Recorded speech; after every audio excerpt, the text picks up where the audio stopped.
क्या पश्चिम बंगाल में नई बाबरी मस्जिद की नींव ने राजनीति में भी धमाका कर दिया है? मुर्शिदाबाद से उठी एक पहल कैसे पूरे देश की सुर्खियों में बदल गई?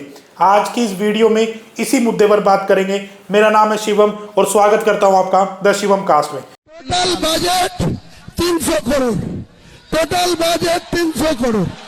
मेरे को आज बात करेंगे उस विवाद की जिसने बाबरी मस्जिद के नाम को एक बार फिर राष्ट्रीय राजनीति के केंद्र में ला खड़ा किया है। पश्चिम बंगाल के मुर्शिदाबाद जिले में टीएमसी के निलंबित विधायक हुमायूं कबीर ने एक ऐसी मस्जिद की नींव रखी है जिसे बाबरी मस्जिद की तर्ज पर बनाया जा रहा है।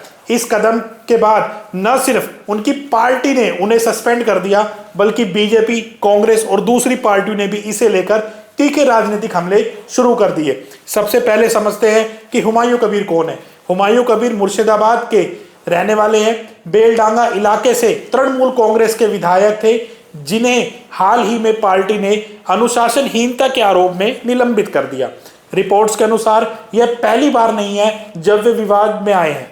पहले भी पार्टी के भीतर उनकी बयानबाजी और मांगों को लेकर शो कॉज नोटिस दिए गए थे, लेकिन बाबरी मस्जिद स्टाइल मस्जिद बनाने की घोषणा ने उनके राजनीतिक करियर और प्रदेश की राजनीति दोनों को सीधा विवाद के केंद्र में ला दिया। मेरे को इंडिया को एक बहुत बड़ा शिल्पपति, उनको 4000 करोड़ का फाइल है, वो मुझे वादा किया आपको टास्क में 80 करोड़ रुपया भेजूंगी। तो एक कबीर है। अब बात करते हैं उस योजना की जिसने पूरा विवाद खड़ा किया। हुमायूं कबीर ने घोषणा की कि वे मुर्शिदाबाद के संवेदनशील इलाके में एक ऐसी मस्जिद का निर्माण करवाएंगे जो अयोध्या की बाबरी मस्जिद की तर्ज पर होगी और उसी के नाम से जानी जाएगी। रिपोर्ट्स के मुताबिक 6 दिसंबर, यानी आपको याद होगा जिस दिन बाबरी मस्जिद विध्वंस की गई थी, उसकी बरसी के आसपास शिलान्यास कार्यक्रम रखा गया था, जिसे लेकर प्रशासन ने पहले ही कानून व्यवस्था को लेकर चिंता जताई थी। इसके बावजूद हुमायूं कबीर ने नींव रखने का कार्यक्रम किया और बाबरी मस्जिद स्टाइल मस्जिद का पत्थर रखा, जिसके बाद विवाद और तेज हो गया। खबरों के अनुसार टीएमसी ने हुमायूं कबीर को उनकी घोषणा और बयानबाजी को पार्टी लाइन के खिलाफ बताते हुए निलंबित कर दिया और कहा कि पार्टी इस विवादित प्रोजेक्ट से कोई संबंध नहीं रखती। और ये आपको पता है कि टीएमसी की खासियत रही है कि वो अपना पलड़ा बहुत अच्छे तरीके से झाड़ लेते हैं। पार्टी के नेताओं ने यह भी आरोप लगाया कि हुमायूं कबीर विपक्ष, खासकर बीजेपी के एजेंट की तरह काम कर रहे हैं और जानबूझकर माहौल भड़काने की कोशिश कर रहे हैं, जबकि टीएमसी खुद को पलड़ा झाड़कर एकदम अच्छी पार्टी बताती है। बीजेपी, कांग्रेस और अन्य दलों की प्रतिक्रिया इस मुद्दे ने विपक्ष को भी बड़ा राजनीतिक हथियार दे दिया है।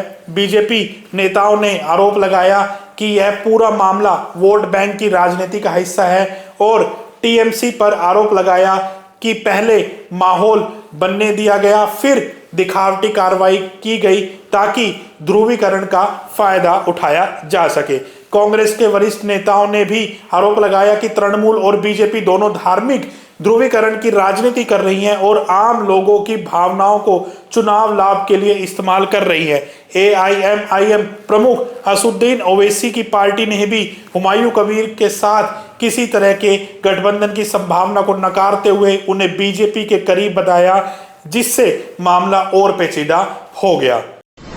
फिर से आजाद होगी, फिर से नमाज होगी। ऐ बाबरी मस्जिद तू नाराज मत हो, तेरी फिर से तामीर हो रही है अल्हम्दुलिल्लाह। और जिन्हें बाबरी मस्जिद बनने की खुशी है वो लाल बेल वीडियो को शेयर करे। अल्लाह अकबर। अब बात करते हैं प्रशासन और अदालत की भूमिका की। सूत्रों के अनुसार मामला कलकत्ता हाई कोर्ट तक भी पहुंचा, जहां अदालत ने मस्जिद निर्माण पर सीधा रोक लगाने के बजाय राज्य सरकार को निर्देश दिए कि किसी भी तरह की कानून व्यवस्था की समस्या न होने दी जाए।